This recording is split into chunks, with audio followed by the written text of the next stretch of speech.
faut d'abord la compréhension, le respect mutuel, la fidélité. Je compte respecter mon mari pour le bien garder.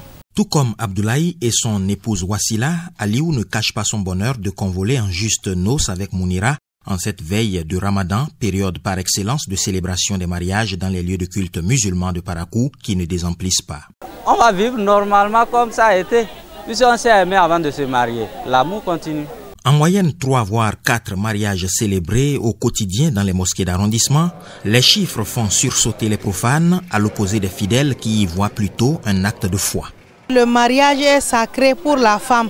Parce que le prophète sallallahu alayhi wa sallam nous a dit, si elle croit en Dieu et qu'elle jeûne le ramadan chez son mari, donc si elle meurt en même temps, elle est au paradis.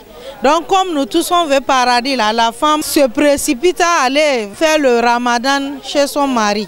Une fois le ramadan passé, quelles sont les chances de survie d'un mariage dont l'objectif est atteint?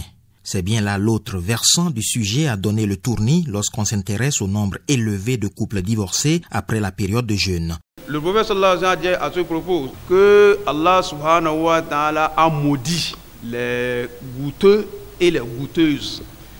Les gens qui se marient et après ils se séparent en même temps. Donc ça veut dire qu'ils se sont goûtés et puis c'est fini. Allah subhanahu wa ta'ala maudit ces personnes tout juste pour montrer que le divorce est très très dangereux.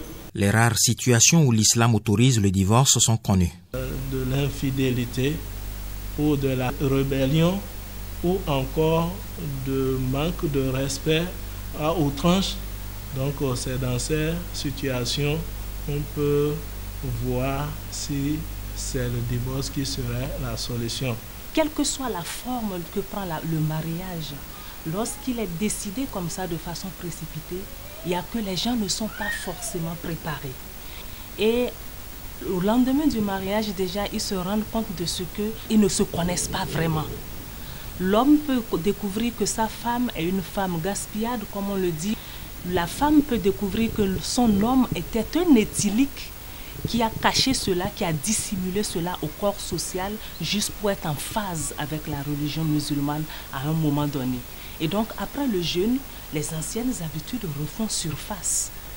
Et les conflits commencent. La solution, c'est la dissolution du lien de mariage. Dans leur prêche à l'endroit des futurs mariés, les islamologues insistent beaucoup sur la prévention des divorces. C'est ça qu'on appelle prendre soin de son mari. Si ton mari écoute, tu écoutes. Parce que Dieu, il a dit dans le Coran, Ar-rijal qawwamuna ala nisa. Les hommes sont plus forts que les femmes. Donc, il faut toujours écouter ce que le mari dit. Là, si tu n'écoutes pas, c'est là que la divorce vient. Pour que ça va bien se passer là, l'homme doit aussi écouter. Si la femme l'écoute. Une chose est de se marier à la veille du Ramadan, mais le plus important pour le couple est de pouvoir résister aux occasions de divorce qui ne sont jamais loin de la vie conjugale.